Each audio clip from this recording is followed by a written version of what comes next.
Good day, and thank you for standing by. Welcome to Nasdaq fourth quarter and full year 2024 results conference call. At this time, all participants are on a listen-only mode. After the speaker's presentation, there will be a question-and-answer session. To ask a question during the session, you will need to press star 11 on your telephone. You will then hear an automated message advising your hand is raised. To withdraw your question, please press star 11 again. Please be advised that today's conference is being recorded. I would now like to hand the conference over to your first speaker, Ato Garrett, Senior Vice President and Investor Relations Officer. Please go ahead. Good morning, everyone, and thank you for joining us today to discuss Nasdaq's fourth quarter and full year 2024 financial results. On the line are Adena Friedman, our Chair and Chief Executive Officer, Sarah Youngwood, our Chief Financial Officer, and other members of the management team. After prepared remarks, we'll open the line for Q&A. The press release and earnings presentation accompanying this call can be found on our Investor Relations website. I would like to remind you that we'll be making forward-looking statements on this call that involve risks. A summary of these risks is contained in our press release and a more complete description in our annual report on Form 10-K. We will discuss our financial performance on a non-GAAP basis and adjusted for the impact of acquisitions, FX, and the previously announced one-time revenue benefits in market services in the fourth quarter of 2023 and an index in the first quarter of 2024. Definitions and reconciliations of U.S. GAAP to non-GAAP, plus adjustments, can be found in our earnings presentation as well as in a file located in the financial section of our Investor Relations website at ir.nasdaq.com. The fourth quarter marks the one-year anniversary of the acquisition of AxiomSL and Calypso. Going forward, we will report the financial performance for these businesses within the consolidated results of the respective subdivisions and will no longer disclose these revenues in an organic revenue growth reconciliation. And with that, I will now turn the call over to Adena. Thank you, Ato, and good morning, everyone. Thank you for joining us. On the call this morning, I'll start with an overview of our 2024 financial and operational performance. I'll then discuss our strategic priorities and outlook for 2025 before handing the call to Sarah to walk through the financial results and outlook in more detail. Reflecting on the last year, I'm extremely proud of Nasdaq's progress towards becoming a scalable platform company and delivering on our vision to be the trusted fabric of the world's financial system.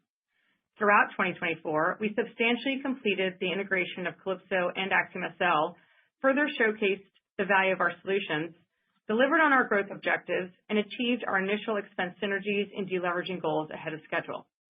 The Nasdaq team's ability to execute our strategy and create value for our clients provides us with confidence entering 2025, as evidenced by the strengthening of our competitive position and significant traction we are gaining with us for new client wins, upsells, and cross-sells. Moving to our financial results for the year, Nasdaq's net revenues of $4.7 billion increased 9% from 2023. Solutions delivered 10% revenue growth for the full year, with growth in each quarter within or above the range of our medium-term outlook. ARR ended the year at $2.8 billion, an increase of 7.5% year over year. For the fourth quarter, we delivered net revenue growth of 10% year over year to $1.2 billion, and solutions revenue grew 9%. Moving to the full year performance of our divisions, Capital Access Platforms generated 3% ARR growth and 10% revenue growth in 2024, driven by an outstanding year of index performance. Financial Technology delivered 10% revenue growth for the year. We delivered 12% ARR growth overall for the division, which included 23% growth in financial crime management technology, 11% growth for our regulatory technology, and 9% growth for capital markets technology. Market Services achieved record full-year revenue driven by higher volumes across the U.S. equity derivatives as well as U.S. and European cash equities. Turning to our operational highlights for 2024, the addition of AxiomSL and Calypso has greatly accelerated our journey as a platform company. In its first year, the Financial Technology division delivered strong financial and operational accomplishments, which resulted from deep and meaningful engagements with our clients. Today, our Financial Technology division has emerged as a vital force of innovation, as our more than 3,800 clients now see us as a complete partner in helping to solve their most critical challenges across risk, regulation, and trade infrastructure. The financial system is at a point where transformation is technologically and culturally possible, with greater confidence in the banking and capital markets industry to implement cloud-based solutions. For example, according to Nasdaq and BCG's recent complexity report, the level of comfort among global banks to deploy cloud-based solutions has increased from 57% just 5 years ago to 93% today. Additionally, today, only 22% of banks prefer in-house built solutions for their regulatory and compliance programs. The large majority understand that external solutions provide superior capabilities to solve common industry problems, and they are seeking strategic technology partners who can provide solutions across multiple disciplines. This sentiment is evident across the division, as Nasdaq's enhanced product portfolio has strengthened our client relationships, which materialized through the signing of 263 new clients, 424 upsells, and 11 cross-sells this year. Importantly, these collective wins represent our continued penetration across global financial institutions, and our cross-sells highlight our success in Tier 1 and Tier 2 banks.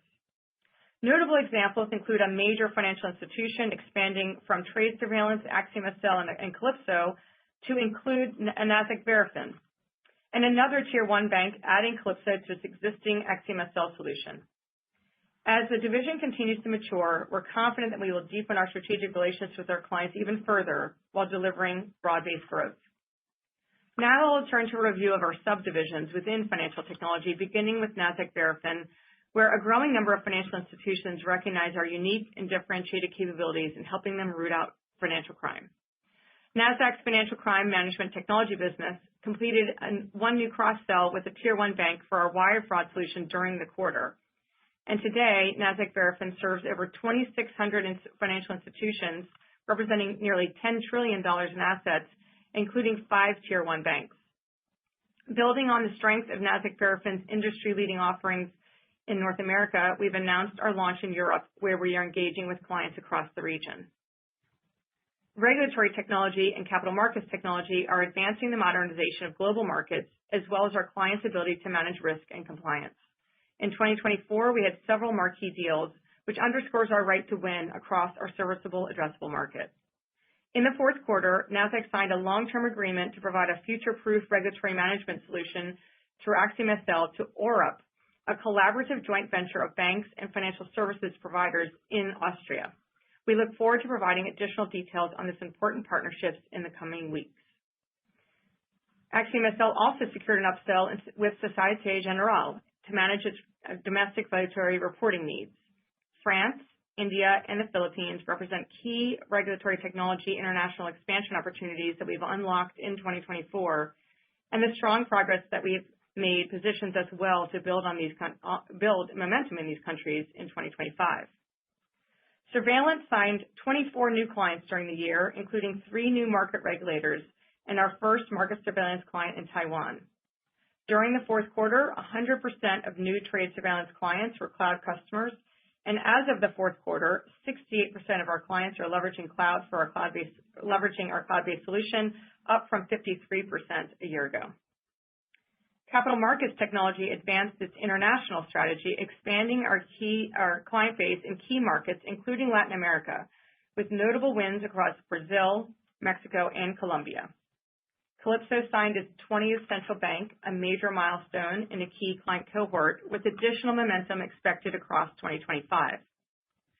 Market technology signed 9 new commitments in 2024 with existing clients as they continue to modernize markets, and we expect this trend to continue this year.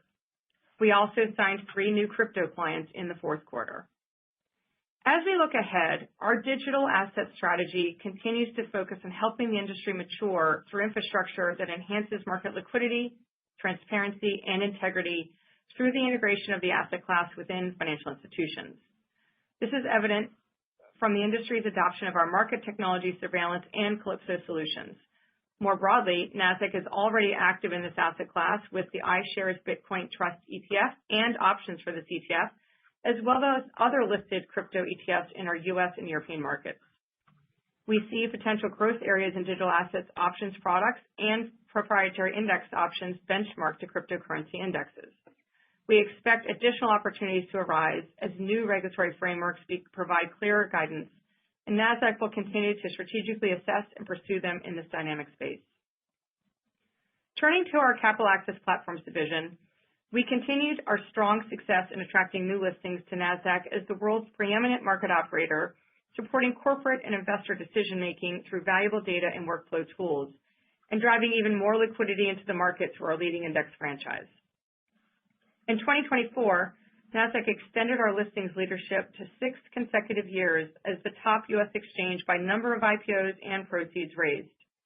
For the year, Nasdaq had 180 IPOs, raising $23 billion in total proceeds.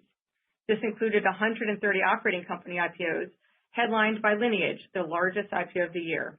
Overall, Nasdaq achieved an 80% win rate among eligible operating company IPOs in the U.S. for the year. In the third quarter, we celebrated the 500th listing transfer to Nasdaq, cumulatively representing nearly $3 trillion of market value measured as of the date of each transfer. We continued our momentum in the fourth quarter with 14 new transfers, including Palantir, the largest exchange transfer on a U.S. exchange in 2024, bringing the total market value of switches to Nasdaq to over $180 billion for the year. And to start 2025, we welcomed Domino's, which began on the Nasdaq Stock Exchange on January 2nd. 2024 was also an exceptional year for our index franchise, which delivered 31% revenue growth, ending the year with record AUM. Innovation remains at the heart of this franchise as we launched 116 new products in the year, with over half occurring outside the United States. Importantly, 27 of these products were in the insurance annuity space, and 30 were launched in partnership with new index clients, delivering on our expansion pillars across innovation, globalization, and the institutional space. Within Workflow and Insights, analytics saw continued demand from asset managers and asset owners for our data and workflow solutions. This demand across the client ecosystem resulted in strong year-over-year growth. In Corporate Solutions, we focused on strengthening our offerings while managing through beta challenges as corporate buying cycles remained elongated throughout the year. We anticipate an improvement in this business as the IPO environment normalizes. Finally, in our Market Services division, we demonstrated leadership across our U.S. and European markets.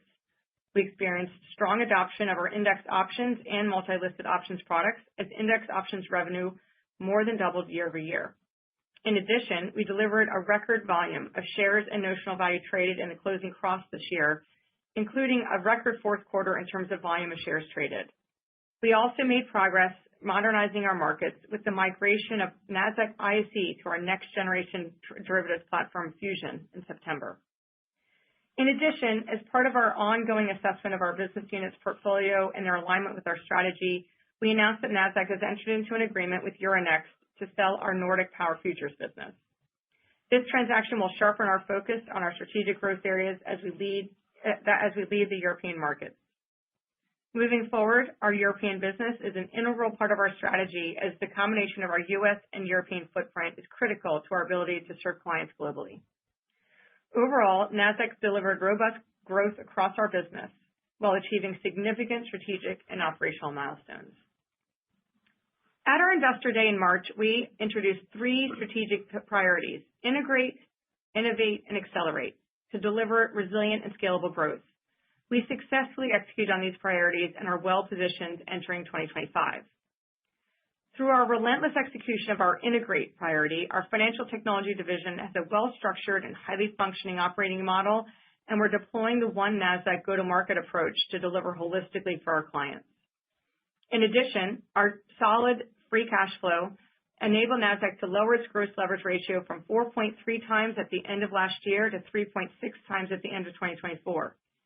Nasdaq exited 2024 having actioned over 100% of our net expense synergies target, and Sarah will discuss our incremental efforts to deliver additional cost synergies and efficiencies. Moving to our innovate priority, we amplified innovation across Nasdaq, introducing and incorporating new AI-powered solutions and product offerings across each of our divisions in 2024. We've seen solid client adoption to date, and our product managers continue to work on delivering new AI features in their product roadmaps. Looking ahead, we have a strong innovation pipeline with various product launches expected over the course of the year.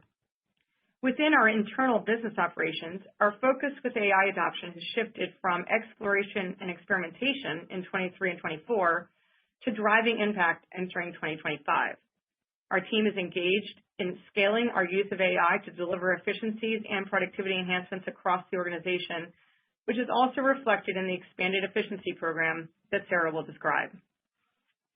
And with our Accelerate priority, we drove 17 cross-sells since the Adenza acquisition closed, including 11 in 2024 and 4 in the fourth quarter.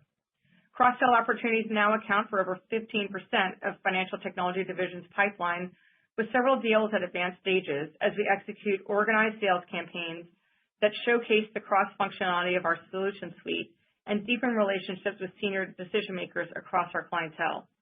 Nasdaq remains on track to exceed $100 million in run rate revenue from cross-sells by the end of 2027. Looking ahead to 2025, Nasdaq is well positioned to build on our successful 24 and deliver durable revenue growth. As we continue our journey to become a platform company, our transformation is built on 4 distinct strengths: a robust, interconnected client network, purpose-built modern solutions that directly address our client-specific challenges, a scalable build once, deploy to many approach across our technology and operational platforms, and standardized architectural principles and frameworks that unify our business and technology operations. These factors, coupled with our deep industry expertise, have elevated our conversations with current and prospective clients. As our conversations continue to materialize into new client wins, upsells, and cross-sells, we're entering 2025 with strong momentum across our business. In addition, the solid economic backdrop bodes well for Nasdaq and our clients. In the U.S., consumer spending and relatively low unemployment continue to support GDP growth.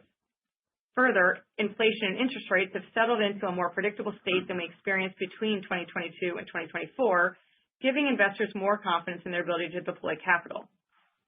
Overall, the global economy is expected to grow with help from strength in the U.S. and other parts of the world, including South Asia.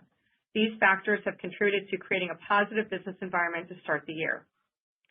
For example, after several years of muted IPO activity, we expect more companies to list on public markets, with an uptake beginning in the second quarter of 2025, setting up a strong half of the year. We continue to have a healthy pipeline of companies that have filed to go public on Nasdaq. As these companies become public, we look forward to helping them navigate the public markets, from the initial listings process to corporate governance, IR, and sustainability reporting needs. Finally, financial institutions across the global economy face complex risks, changes in regulatory regimes, and new trading opportunities, which are driving strong demand for our Financial Technology Division suite of solutions. Whether it is keeping up with rapid technological advancements, meeting the changing and divergent needs of regulators across the globe, or protecting the integrity of the financial institution systems against financial crime, clients will continue to turn to trusted partners to help them navigate complexity through technology-first solutions, and we remain well-positioned to be that partner for them throughout any environment. The new administration enters the White House signaling a more business-friendly, pro-growth agenda in the U.S. We believe this will unlock capital and liquidity to the benefit of companies, financial institutions, and markets. As it relates to the regulatory environment governing our clients, we're supportive of the traction that is gaining around smart, well-calibrated regulation. To wrap up, 2024 was a strong year in which we further advanced the evolution of Nasdaq as a leading partner to the global financial system. Across the organization, we executed our strategic priorities, delivered on our key growth objectives, and achieved our synergy and deleveraging goals ahead of target. As we enter 2025, we're delivering on our strategy and remain confident in our ability to achieve our medium-term outlook. And with that, I will now turn the call over to Sarah to provide more details on our financial results and outlook for 2025. Thank you, Adena, and good morning, everyone. Starting with annual results on slide 11 of the earnings presentation. Net revenue of $4.7 billion was up 9%, with solutions revenue of $3.6 billion up 10%, and representing 77% of total revenue, an increase of 1 percentage point. Full-year divisional growth rates were consistent with our expectations. Operating expense was $2.162 billion, up 6%, in line with guidance, for a 54% operating margin and 56% EBITDA margin, both of which were up by over 1 percentage point. This resulted in net income of $1.6 billion and diluted EPS of $2.82. Moving to quarterly results on slide 12. We reported net revenue of $1.2 billion, up 10%, with solutions revenue of $949 million, up 9%. Operating expense was $556 million, up 6%, resulting in an operating margin of 55%, up 2 percentage points, and an EBITDA margin of 57%, up by over 1 percentage point. This resulted in net income of $438 million and diluted EPS of 76 cents. Slide 13 shows the drivers of our 9% net revenue growth for the year and our 10% net revenue growth for the quarter. We generated 7 percentage points of alpha for the year and 6 percentage points for the quarter, driven by new and existing clients as well as product innovation, partially offset by lower market share and market services. Overall, beta factors contributed 2 percentage points of growth this year and 4 percentage points for the quarter, driven by higher valuations in Nasdaq indices and higher overall volumes in market services. Please note that our alpha analysis is conservative, as it includes on and off exchange trading. If we had done the analysis with market share of on-exchange volumes only, alpha would have been 7% for the quarter and for the year. Lastly, and as shown on slide 14, we had ARR growth of 7.5%, with SaaS revenue growth of 14%. SaaS as a percentage of ARR also increased 2 percentage points to 37% compared to year-end 2023. Let's review division results starting on slide 15. In Capital Access Platforms, we delivered full-year revenue growth of 10%, with quarterly revenue of $511 million, up 11%, and with ARR growth of 3%. Data and listings revenue growth for the year was 1%, with quarterly revenue up 2% and ARR up 1%. Quarterly revenue was driven by higher data sales and usage, new listings, and pricing. This was partially offset by delistings and downgrades and lower amortization of prior period initial listing fees. As you recall, we expected a year-on-year revenue headwind of $3 million related to the amortization of prior period initial listing fees. This started in the third quarter of 2024 and was expected to last for 4 quarters. 2 are done, and we are in line with expectations. We are on track for the next 2 quarters at $3 million. After that, we expect the impact to fall to roughly $2 million in the third quarter and $1 million in the fourth quarter of 2025. Separately, we saw an improvement in delistings in 2024 versus 2023 and expect the related year-over-year revenue headwind to moderate from $10 million per quarter in 2024 to $8 million in each quarter of 2025. Index revenue was up 31% for the full year and up 29% in the quarter, with more than half of the quarterly revenue growth driven by alpha factors, primarily from strong net inflows, contributing to higher asset-based revenue. ETP AUM included $80 billion of net inflows in the last 12 months, including $28 billion in the fourth quarter. Net inflows, together with market performance, resulted in record average ETP AUM of $632 billion, up almost $200 billion year over year. In Workflow and Insights, revenue was up 4% for the year and the quarter, with ARR growth of 4% as well. The increase in the fourth quarter revenue was driven by analytics, mainly investment, with continued growth in demand from asset managers, asset owners, and consultants.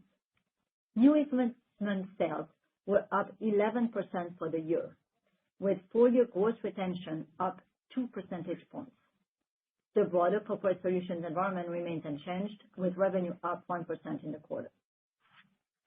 Full-year operating margin was 58%, with quarterly operating margin of 57%, both of which were up 3 percentage points. Excluding a one-time benefit of index of $16 million from a legal settlement, full-year operating margin would have been 57%, up 2 percentage points.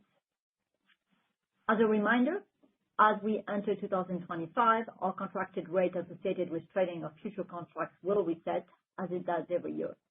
It will increase once we cross a specific volume threshold, which will likely occur sometime in the first half of the year. Now, looking ahead to 2025 performance more broadly across the Capital Access Platforms division.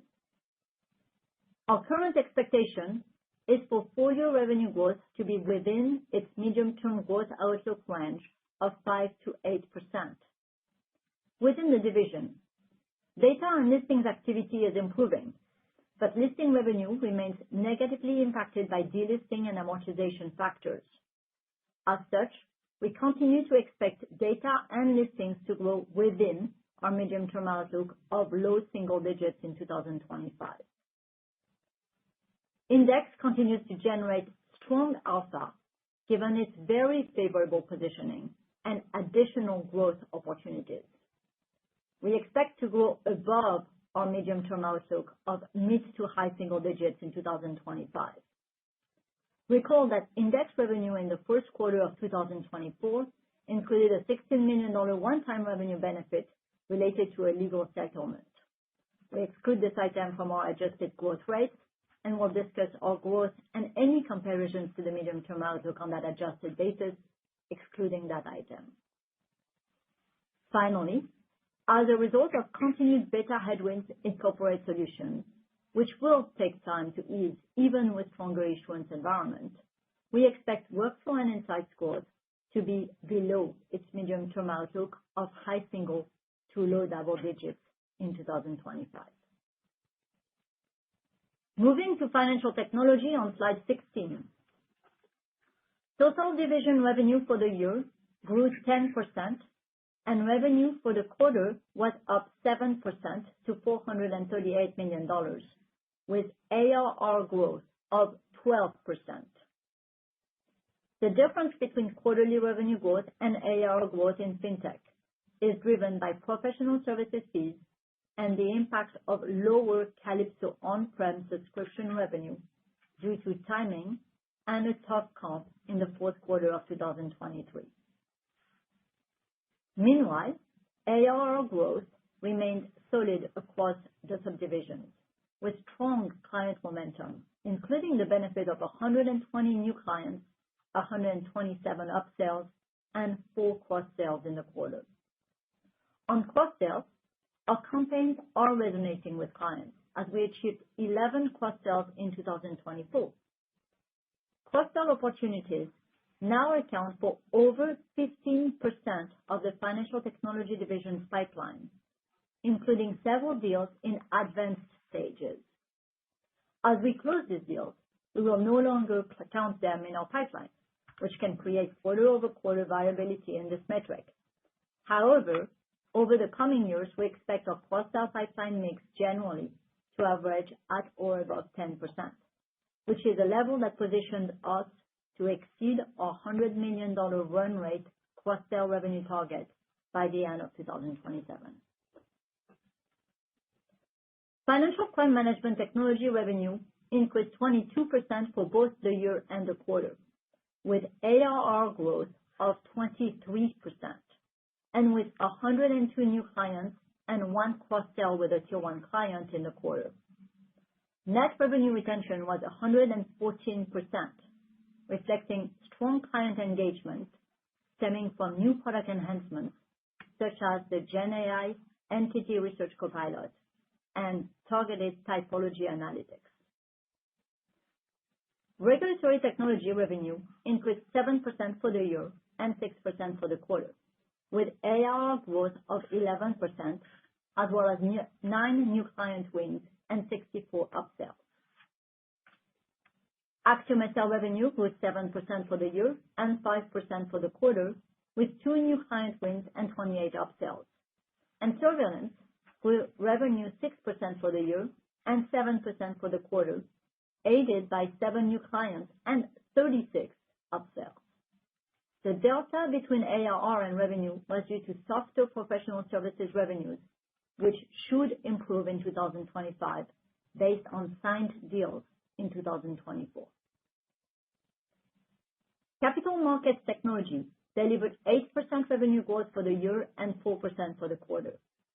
ARR grew 9%, with 9 new clients, 63 upsells, and 3 cross-sells in the quarter, with the cross-sell activity driven by continued client demand for market modernization. Calypso full-year revenue was up 17% and up 1% in the quarter, with 4 new client wins and 39 upsells, with the difference between the two revenue growth rates driven by deal timing. Together, Trade Management Services and Market Technology had 5 new clients, 24 upsells, and 3 cross-sells in the quarter. Combined revenue was up 3% for the year and 7% for the quarter. The quarterly revenue growth was primarily driven by strong growth in Trade Management Services, mainly due to meeting additional capacity demands via our recent data center expansion. Looking forward, we expect improved professional services revenue in 2025 due to new clients for Calypso and Market Technology implementations signed in 2024, and we are starting the year with a strong proportion of signed engagements.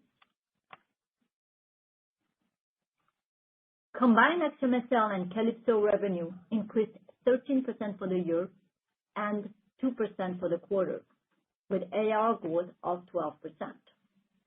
We continued to drive the cloud journey of these businesses forward, with cloud bookings as a percentage of new ACV coming in at 52% for the year and 60% for the quarter. As Ato noted in the opening remarks, we will be reporting AxiomSL and Calypso within the consolidated results of their respective subdivisions going forward, and we expect combined AxiomSL and Calypso to perform within their medium-term outlook for 2025. Full-year Financial Technology operating margin was 47%, up 1 percentage point, and with quarterly operating margin flat at 49%. Looking ahead at our growth expectations for Financial Technology for 2025, we expect the division to grow within its medium-term outlook of 10 to 14%, with Financial Crime Management Technology at the low end of its range of mid-20s, Regulatory Technology at the high end of its range of high single to low double digits, and with Capital Markets Technology within its range of high single to low double digits. Wrapping up the divisions with Market Services on slide 17. We had net revenue growth of 4% for the year and 12% for the quarter at $268 million. The strong quarterly net revenue growth benefited from an increase in U.S. derivatives revenue, primarily due to record volumes and strong index options revenue growth, higher U.S. cash equities revenue from higher volume, capture, and market share of available on-exchange trading volume, as well as higher capture in European cash equities and derivatives, with these factors partially offset by a market-wide shift of U.S. cash equities volumes off exchange and a decline in U.S. state plan revenue. Full-year Market Services operating margin was down 1 percentage point to 59%, with quarterly operating margin of 59%, up 1 percentage point. Excluding the one-time payment of roughly $7.5 million that benefited Market Services in the fourth quarter of 2023 and is excluded from the adjusted numbers, full-year operating margin would have been flat, and quarterly operating margin would have been up 2 percentage points. Moving to expenses on slide 18. We had operating expenses of $2.162 billion for the year, up 6%, driven by strong investments in technology and people to support revenue and drive innovation and growth, employee-related cost increases, other increases largely due to inflation, as well as close to 1 percentage point of regulatory and people-related costs, which we don't expect to reoccur.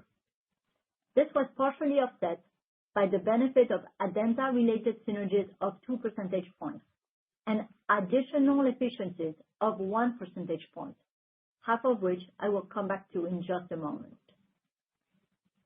This resulted in an annual operating margin and EBITDA margin both up more than 1 percentage point versus the prior year.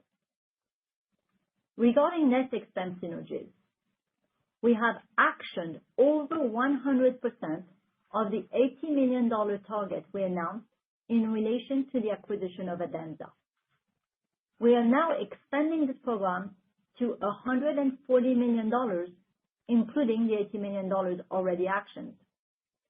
This run rate cost reductions will be actioned by the end of 2025. This is an increase of 75% in the same 2-year time frame, as we now include the entire firm and will capture other run rate efficiencies, including the impact of AI. As part of the expanded program, we expect related costs to achieve to be $140 million, with $72 million incurred to date through the end of the fourth quarter. The program has already reduced 2024 expense growth by 2.5 percentage points, 2 percentage points for Adenza and 50 basis points related to the program expansion. It is expected to reduce 2025 expense growth by 2 percentage points, with a tail mostly in 2026.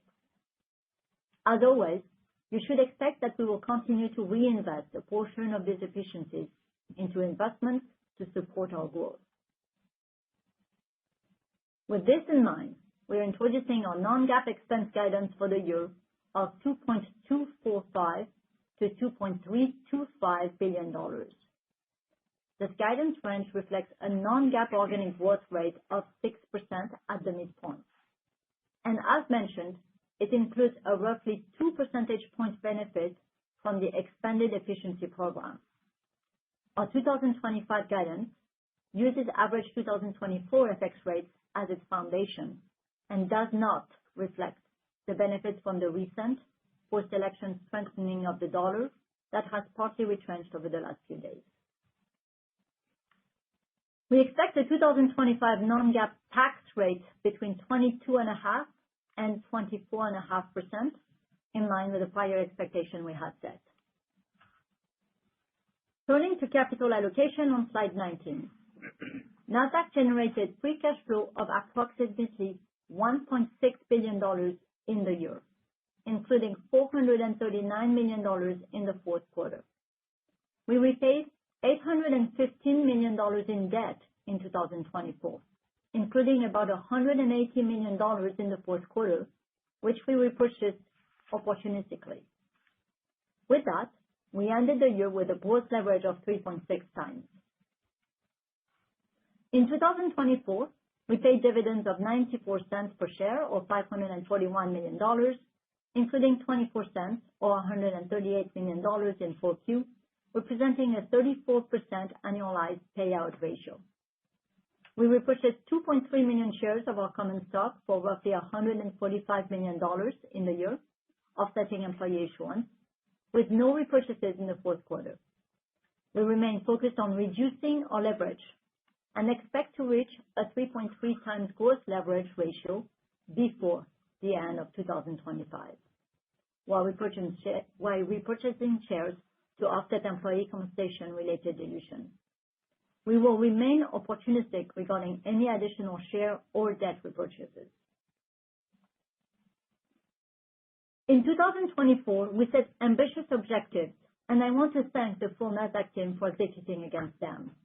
I am proud of our accomplishments in the year. We delivered on our growth ambitions.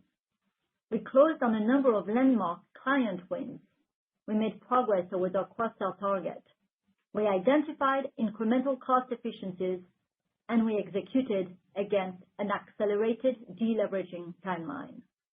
All of this reinforces my confidence in our growth story and our ability to deliver value to our clients and shareholders in 2025 and beyond.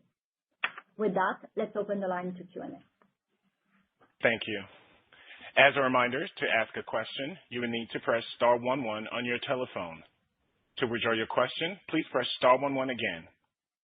We ask that you keep your questions to no more than one, but please feel free to go back into the queue, and if time permits, we'll be more than happy to take your follow-up questions at that time. Please stand by while we compile the Q&A roster.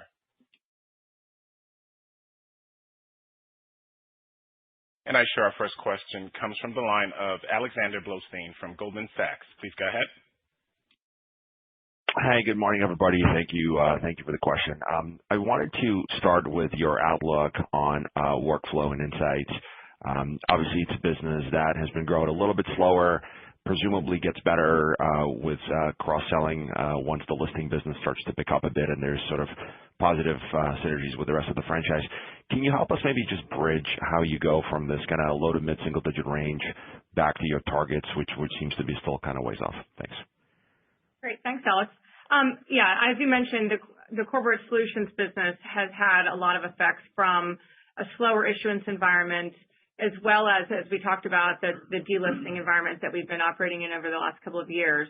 And what we've been focused on is making sure that we're continuing to innovate within the suite so that as the buying behaviors become more normalized, we would expect that we have great products. We're very well positioned competitively.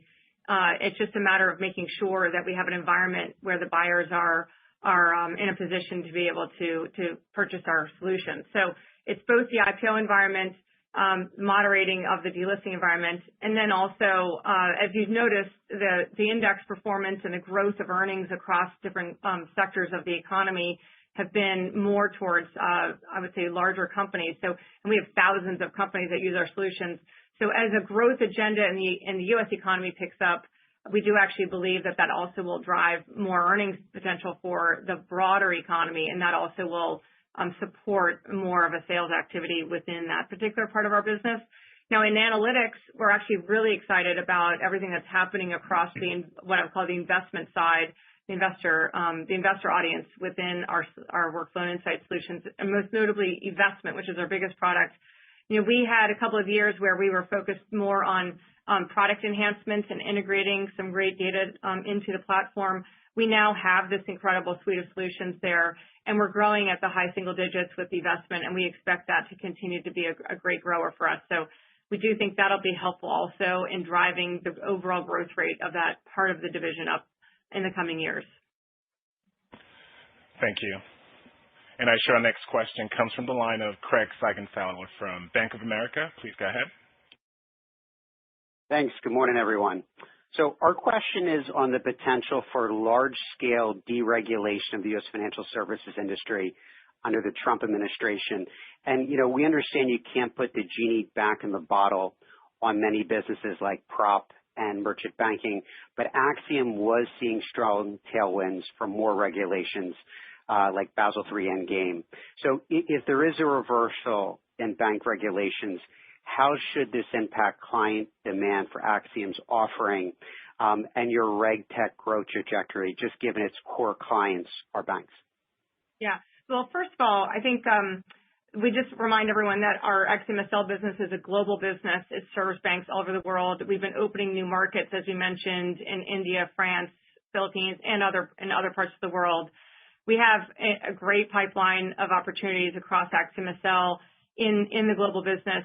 And as we've been engaging with U.S. clients, they are dealing with a changing regulatory environment, but one that still is an environment that requires a lot of solutions to help them manage regulation. So we see really strong demand for the product. I think that as we gave you the regulatory technology subdivision within financial technology we expect it to be at the high end of our range in 2025.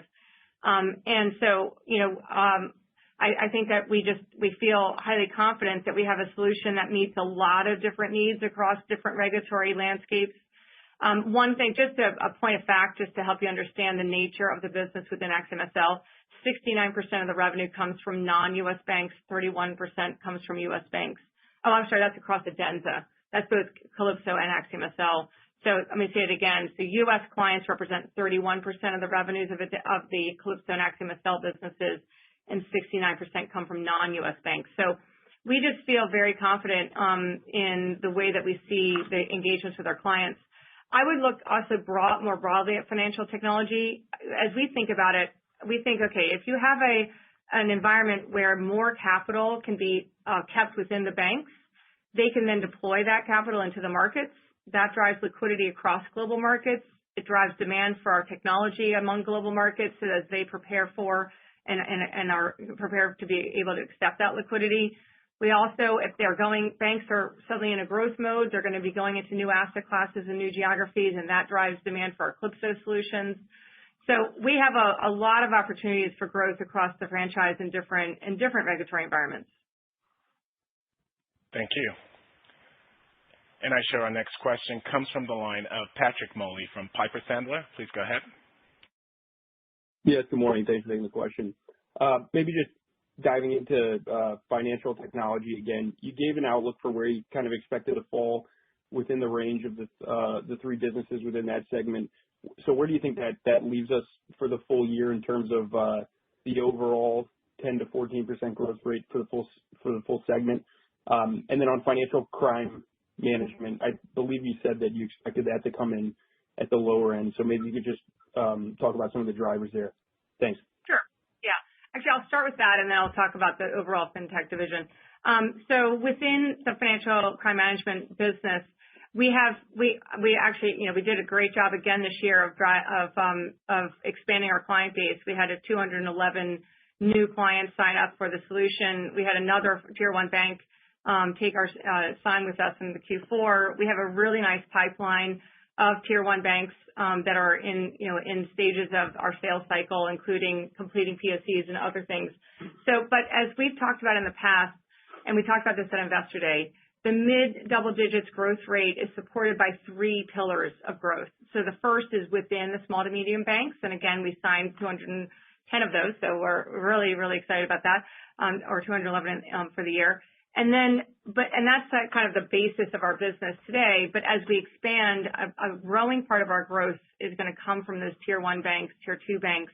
We now have 5 of those clients. We have an opportunity to expand those client relationships, and we are in talks with expansion plans. We have, as I mentioned, a nice, healthy pipeline of additional clients there.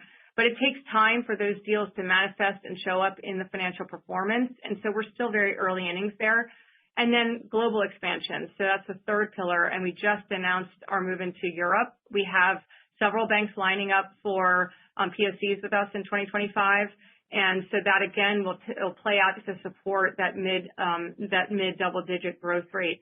But those things are still in the early innings. I just want to remind everyone that half of the SAM, half of the serviceable addressable market in financial crime management is in those tier one and tier two banks. So as we expand there, that gives us a lot of opportunity to continue to have healthy growth. But we're still in early innings. And so as we look at 2025, similar to 2024, we see ourselves coming in at the low end of our outlook range, but we're extremely excited about all the progress in the business. And then more holistically for fintech, we don't give you a specific view as to how we see the year playing out, but we do expect that fintech will be within the range of the 10 to 14%.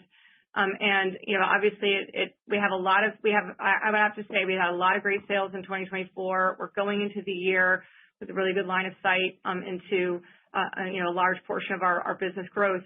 But the year changes as we go through the year, so we maintain our view that it will be within the outlook. Thank you. And I show our next question comes from the line of Benjamin Budish from Barclays. Please go ahead. Hi, good morning, and thanks for taking the question. Just following back up maybe on Alex's first question on workflow and insights. I guess given your sort of optimism in the IPO pipeline, can you talk a little bit about the kind of conversion rate or what the timing looks like in terms of getting new sort of listed companies using some of those software solutions? And I'm just curious, it sounds like a lot of optimism around some of the policies from the new administration, but the tone is clearly more negative on things like ESG and sustainability. And so as it regards your ESG solution, any sort of change in outlook there? Thank you very much. Yeah, great. Thanks. So I would say this, the corporate solutions part of Workflow and Insights, which is the focus area of your question, that business is a bit of a lagging indicator, lagging behind the IPO environment. So when companies decide to go public, they do need solutions. We provide them a package as part of their IPO to introduce them to our solutions, but also to help them mature as public companies in IR and ESG reporting. And so we then have a period of time where we offer those solutions complimentary, and then they will convert into, hopefully, as we do a great job, convert into paying clients. But we also have the opportunity during that time to upsell them on additional solutions within our suite. And so it does, we would like to see a nice, healthy, sustainable IPO environment. We definitely are seeing a moderation of delistings that'll help, but it will take some time for that business to recover into a more normalized growth rate. And then looking at specifically into ESG, what we've seen is actually a change in the demand structure. Those solutions still are a small part of our overall Workflow and Insights business, but we are seeing the demand more coming from Europe and other parts of the world, as well as from global companies that operate in Europe because of the new disclosure obligations. And so I would say the demand curve has changed a little bit more towards non-U.S. companies and non-U.S. operations. But that does mean we still have good opportunities across that business. And, we'll continue to evaluate that as we see different policies develop in the United States. Thank you. And I show our next question comes from the line of Michael Cho from JP Morgan. Please go ahead. Hi, good morning. Thanks for taking my question. I want to just touch on the regulatory topic as well, but just kind of under a slightly different lens. Adena, you've kind of previously discussed in the past about lightening the burden or the regulatory burden on public companies and making that option much more attractive. You've indicated some optimism in engaging the new administration around some of these efforts. So, just for our context, can you just remind us and talk through some of the areas where we might see some of your efforts or just kind of general progress first? Thank you. Sure. Well, we've actually had a pretty steady drumbeat of engagement with regulatory agencies, but we are actually quite optimistic that we have an administration that is listening hard to what can they do to unlock growth in the country, what can they do to create sustainable growth in the country. And part of that is making sure that the public markets are working really, really well. I just want to remind everyone, we've been evaluating this, but there's about $112 trillion of investable capital in public markets around the world.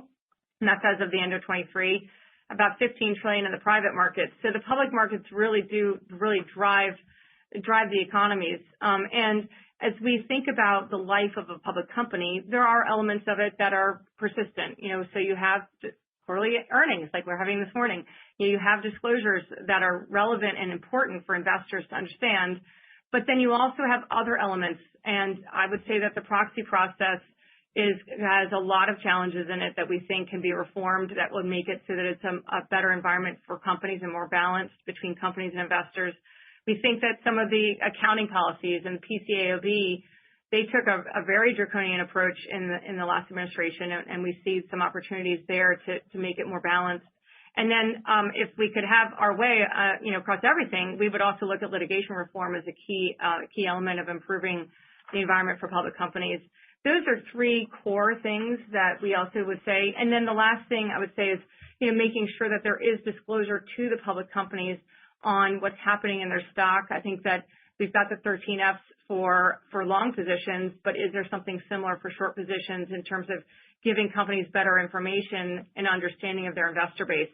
So all of those things are areas that we're going to be discussing, engaging with the government to see, what their priorities are and see if we can make some progress.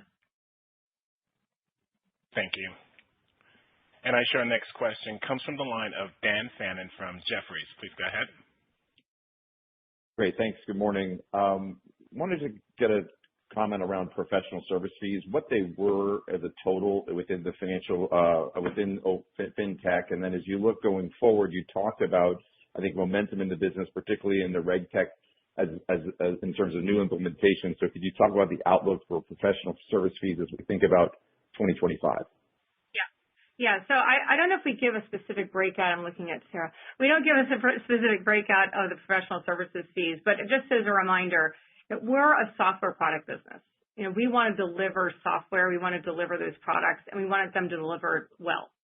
So we see professional services as more, I would say, as a means to an end, meaning, we want to deliver them. We have obviously put a great deal of effort into delivering those. We do also work with partners, but we want to get rewarded for the work we're doing to make sure those implementations go well.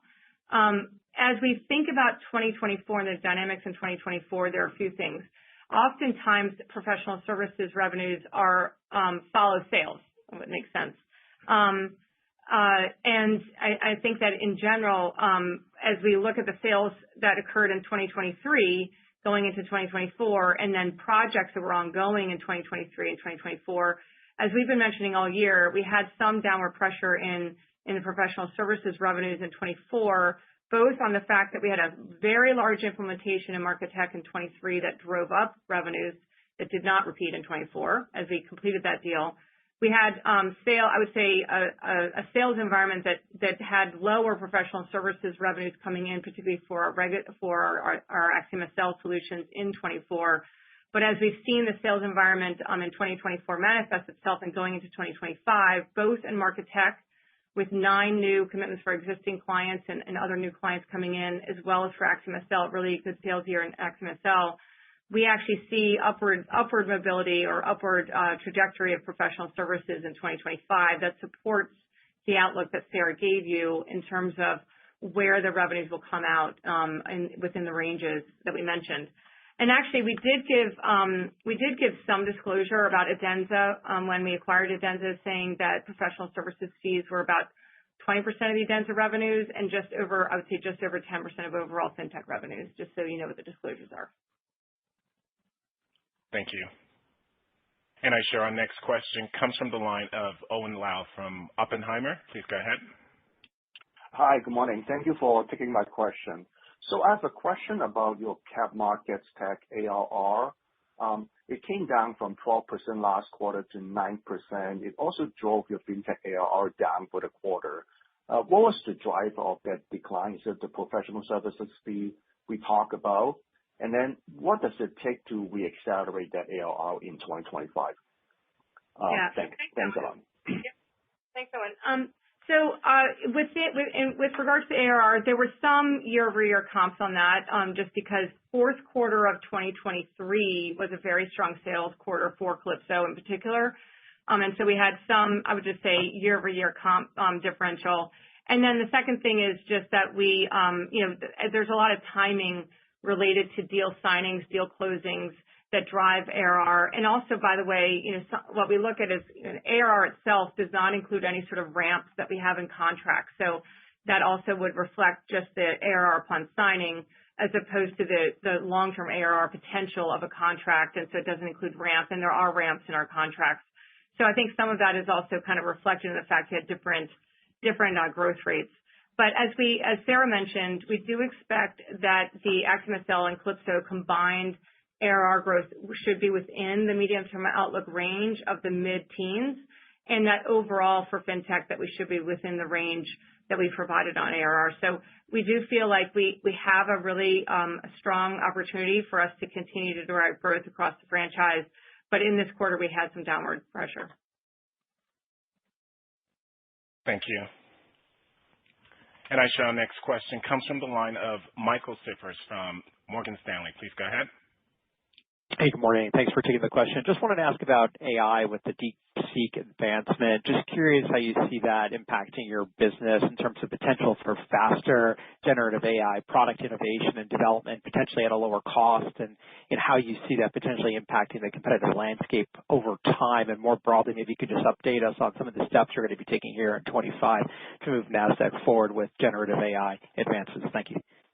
Yeah, no, I love that question.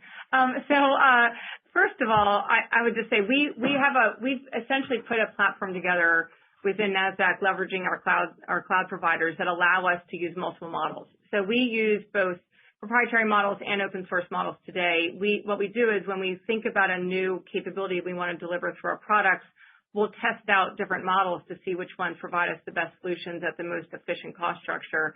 And so first and foremost, it has to be which one's best at delivering what we're looking for. And then the second thing is then a cost consideration.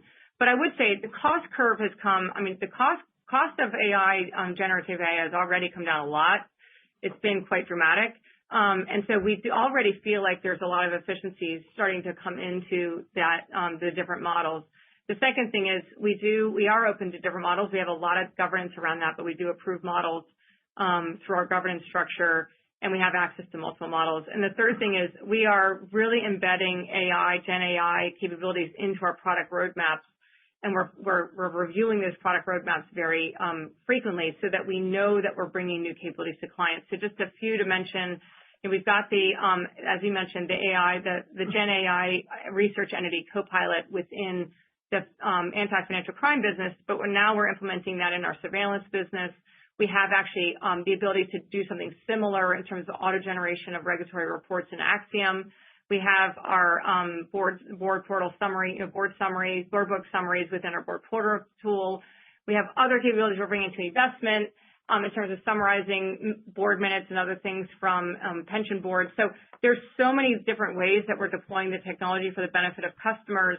And for the most part, we're basically doing it in a way that really improves the value of the product overall, improves the return on investment that clients are getting, so that as we talk through different renewal cycles, we can show them that incremental value in terms of part of our contract value, and it's driving up retention so that we are differentiating our solutions more successfully, which will drive up retention. So we see it as a general lift, and we are just getting started, I have to say. Now, within Nasdaq, as Sarah mentioned, we're also deploying the technology internally across our development teams, our client success teams, marketing, so that we can actually be more efficient and effective in product development and client success. So that's where that kind of upgraded program that Sarah mentioned does include some AI efficiencies that we expect to generate this year.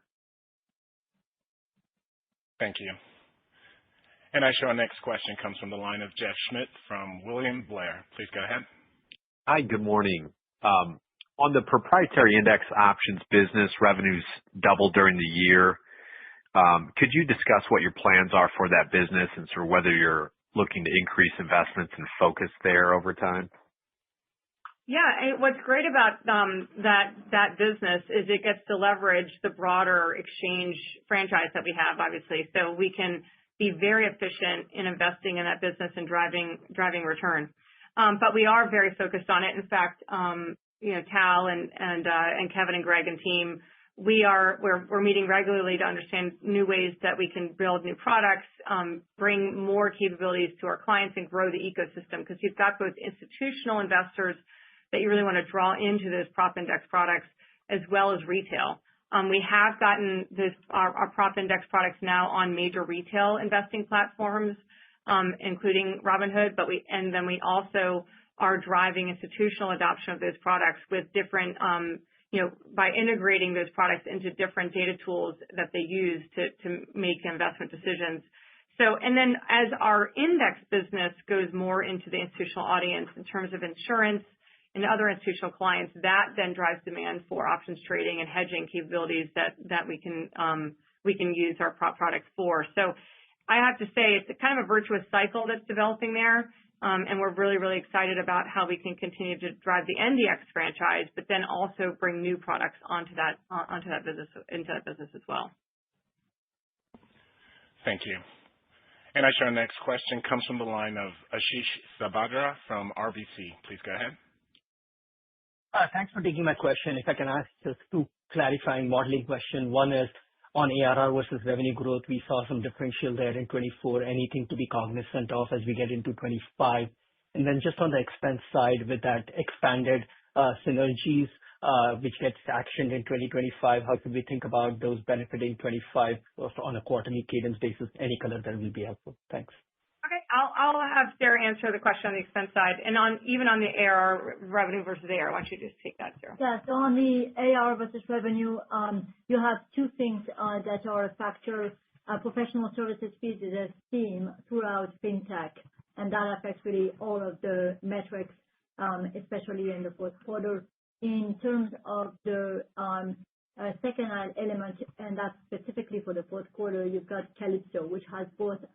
So this is on-prem revenue recognition for Calypso, where you have the combination of a tough comp in 4Q23, and then the timing during the year being different in 2024 versus in 2023.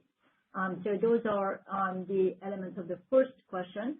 In terms of the second question, what I have mentioned is that we have benefits that are really accruing very fast into the expenses. So 2.5% of growth in 2024 coming from this expanded efficiency program, and that number becomes 2% that's contributing to lowering the growth rate 2025 versus 2024 for expense.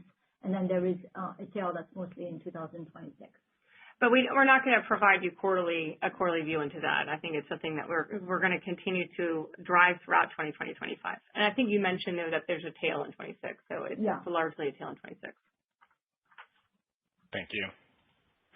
And I show our next question comes from the line of Alex Kramm from UBS. Please go ahead. Yes, hey, good morning, everyone. Just wanted to come back to fintech for a second here. I know a lot of focus on the regulatory direction. I think the one other thing people are talking about a lot in financial services changing is maybe a pickup in bank M&A. So maybe you can just talk about that. Obviously, a primary customer base for you, and I understand that maybe those banks get bigger and they actually get more sophisticated. So it could be good longer term, but and maybe add regulatory in this as well. But when you have a lot of these uncertainties, sometimes there's a little bit of paralysis. So just wondering if we should be expecting any sort of lengthening of sales cycles as it comes to selling to this end market, just because these companies don't know what's going to happen next, both in regulatory and on the M&A side. Thanks. Sure. Yeah. Well, I think first of all, bank M&A in the past, in let's say decades past, has been relatively.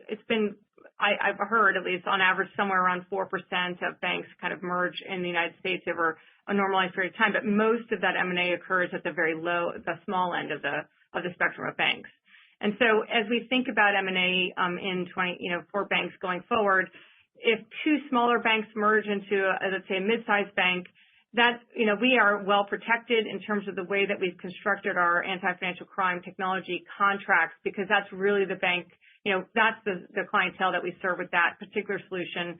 The other solutions that we sell within fintech are geared more towards the tier 1 through 3 size banks. But within financial crime management, Verafin has built-in moderators for their contracts based on assets. So if two banks merge and they become bigger, then they have more assets. If they have more assets, they get to a different pricing tier within the contracts. And so that's kind of baked into the contractual structure of Verafin. Let's say two banks merge and one's already a client and one's not. It gives us a huge opportunity to go in and make sure that they use our solution across the combined bank. And I do think that our solution is very differentiated. And so we feel very good about the ability to go and win that combined bank. Now at the higher end, then you get like two mid-sized banks who become a bigger bank. That's just an opportunity for us, because a lot of times they may not be have the same regulatory obligations. And then suddenly they do. They have new regulatory obligations. That obviously gives us an opportunity to come in with our regulatory reporting capabilities, more sophisticated risk management, including treasury risk management and capital risk management. And so we see that as a sales opportunity. I think at the largest end of the spectrum, that those will still be very unusual and not that frequent. And, we'll manage those as we see them. But I think it's really the general view is going to be small to mid and mid to large. And we see those as net opportunities.